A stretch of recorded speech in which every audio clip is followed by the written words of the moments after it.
What's up, good humans? I'm so excited because we just dropped our Human Good collection called Surface Level. I'm wearing one of the shirts. It's literally the most comfortable thing in the world. You have to go to humangoodla.com to check out all the rest of the shirts and everything else that we have on there, but we're selling out like lightning fast. So you have to go right now, literally right now. I do use the N-word, but I only say it when I'm around fellow black people, so my friends or my family who are black. But at the same time, I'm like, I don't look black, so when it comes out of my mouth, they're like, whoa.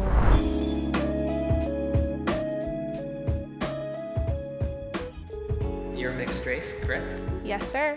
I am mixed with African and Asian. I am more Asian than black. My dad was from El Salvador, and my mom is half Japanese, half Jewish. My ethnicity is Filipino and black. I do feel more inclined to my black side more than my Filipino side. My mother is white and my dad is Iranian. All throughout high school, I just pretended I was white because I looked very white. I am half Chinese, half Russian Jewish. I never really connected to either side, just somewhere in the middle. My mom is Jamaican and my dad is Australian. Being mixed race is a race, so I don't feel like I want to have to pick. People think I'm hot because I'm mixed race. 3, 2, 1, go.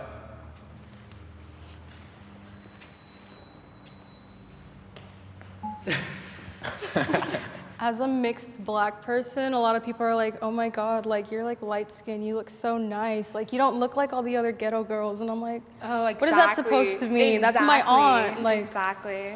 On first dates, most of the time people be like, oh, no wonder you're so attractive, or like, no wonder you're so gorgeous. And I'm just like, ugh, I don't love that reaction. I've always found like it's like just an awkward thing to bring up in conversation because there's like all the memes where like people are like, oh, did you know like I'm mixed or whatever? And it's like bringing it up in like the natural flow of conversation is always kind of weird. I need to see these memes. Have you not seen like the Logic memes where he's like, oh, I'm biracial? And it's like, you haven't seen No! He's just always bringing up how he's like half black, and that's like what the meme is. I'm allowed to say racial slurs as long as I'm part of that identity. 3, 2, 1, go.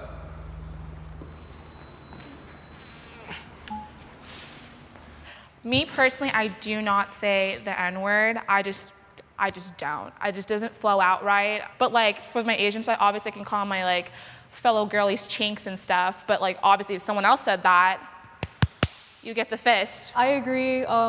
I do use the N-word, but I only say it when I'm around fellow black people, so my friends or my family who are black. But at the same time, I'm like, I don't look black, so when it comes out of my mouth, they're like, whoa. I try my best to only use the N-word around like my black friends just because it creates this like weird air when I'm with like white people. It's a slippery slope that I don't like to go down. Probably makes them really uncomfortable. And it actually, like, more than you think, it's not even uncomfortable. A lot of them think it's really cool, and then some people will feel entitled to do that, and then you just don't want to have that conversation. That was me with my Asian friends. And Yeah. It's like a lot of Asian people like to go into black culture sometimes, Yes. I did get into a little bit of an altercation in high school for calling white people colonists. That was the thing. And people were like, that's a racial slur. I don't think it is. That and is not a racial slur. Personally, I don't feel comfortable using any slurs. If I haven't heard those slurs towards me, then maybe I am not in a position to reclaim them. How you pass is more important than your actual race. 3, 2, 1, go.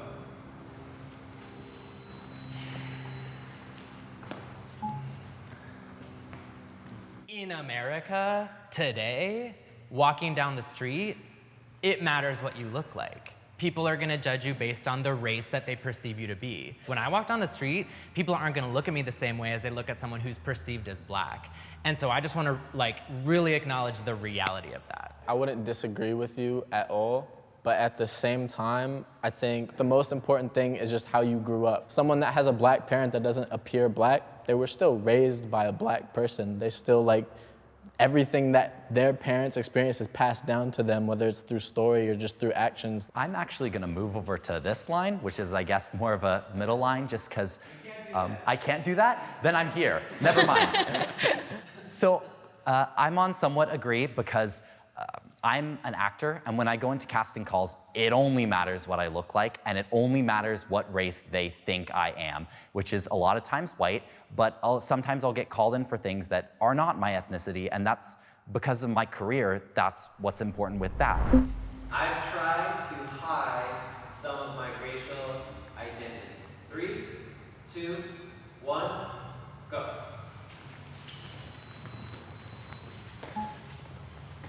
Even throughout high school, I just pretended I was white completely. And there was a time when my dad picked me up from school. It was a whole thing, and people were saying like, oh, your dad's a terrorist. I had never experienced anything like that, or they'd ask me about it, they'd make bomb jokes, and it hurt to hear people saying stuff like that about my dad.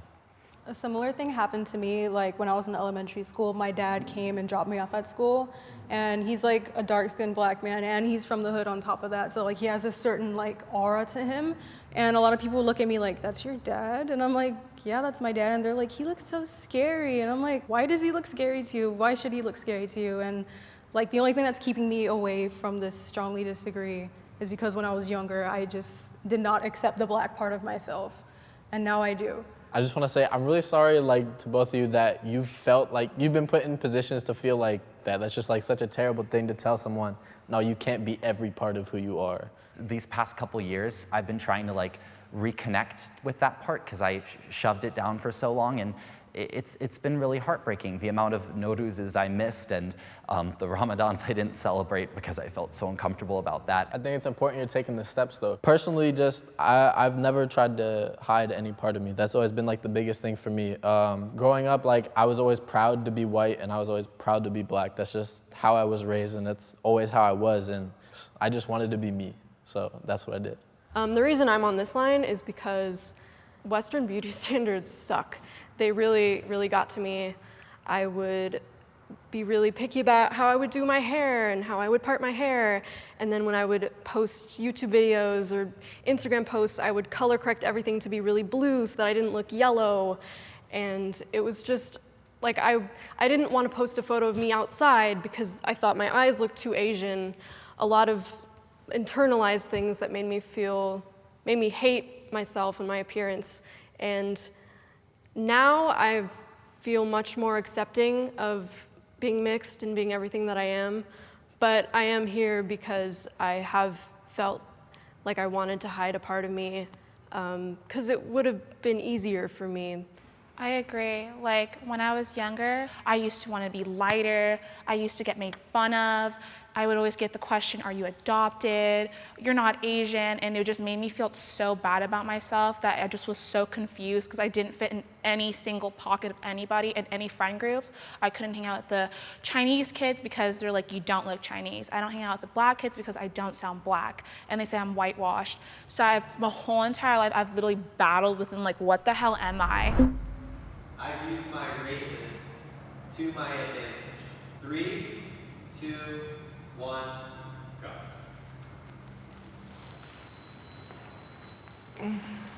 Maybe? So I feel like I just have to say that when writing college essays, every single one of my essays was about being half Iranian and half white. Like when I was applying for scholarships, that's what I would talk about because it was something that I really felt passionate about, but also that something that I knew would catch people's interest. And I think I don't feel guilty about using that because I think it's a double-edged sword and there's lots of repercussions for being mixed race too. Well, I kind of interpreted it differently. Like I haven't really abused my power like that. Like sure, that is a way like that, but like I haven't done anything else besides that on like my college apps. So I don't know if I can do this, but maybe I'm gonna like straddle these two. You can't do that. Okay, then I'll like daintily pose over here. But like my grandma was Jewish, and I did go on Birthright, which is a free trip for people of Jewish descent. And even though I don't like identify a lot with the Jewish religion, I did get a free trip to Israel out of being part Jewish. So I guess that's like kind of something to my advantage. But I really loved my time there. Hey, got a free lot trip. out of it. Yeah. Free trip. Yeah, but you know. I've like gotten like jobs for being half Asian, for like I worked at a mostly predominantly Asian businesses, and as soon as I say I speak fluent Cantonese, I got the job. But that's like a skill. I know. Like it you is can a be skill. proud of it. It's a No, skill I that you love have. it. No, trust me, but it does get me job opportunities better than other people who are like, you know, white or black, who get the same positions, but they would hire me because I'm half Asian and like I speak the language and stuff. Okay, I moved because I was thinking more about the question. When I first heard the question, I was thinking like, do I have any kind of advantage? And then I was thinking about how like being part white does give me some privilege and like some advantages, but I don't think I've used that for like scholarships or any of that. And I try to really stay conscious when I'm in like an Asian space to not take up too much of the space because of my whiteness, you know? Like it's like But it's a still fine your line. space. Like you're still Yeah, Asian. I guess I've always been kind of cautious about that. But thinking more about the question, I was like, no, I should be on this side. The issue of racism can be solved by interracial love. 3, 2, 1, go. This is from the audience? There are way too many articles about an interracial couple where it's later find out that the white part is saying a racial slur about their child. Just to boil it down to like love, it really can't be done. First of all, that. Second of all, there's a lot of, sorry to name names, but like a lot of white women who want to get with black men trying to achieve their light-skinned baby who's like just the perfect amount of tan with the perfect amount of curls. Yeah, like raise your hand if you've heard someone be like, oh my gosh, I would have such gorgeous mixed babies. Like, definitely heard that, and we're all gorgeous, don't get me wrong. But that's super problematic to say, one. And two, I'm over here because like, there is like no one solution to racism. Let me make it really clear that a white person having a kid with a black person does not mean that that person does not have racist tendencies or is not discriminatory at all. I love my dad to death, but sometimes he just says things where it's like, you shouldn't be saying that. Plus, like, even in like a future, if like America becomes super mixed and like everybody's mixed, if not racism, we'll still have like colorism and different nuances within racism. It's not gonna go away just because people are more mixed. Like you can say like mixed people are the future or whatever, but it's not gonna solve racism. That is a wrap. Let's talk about racism.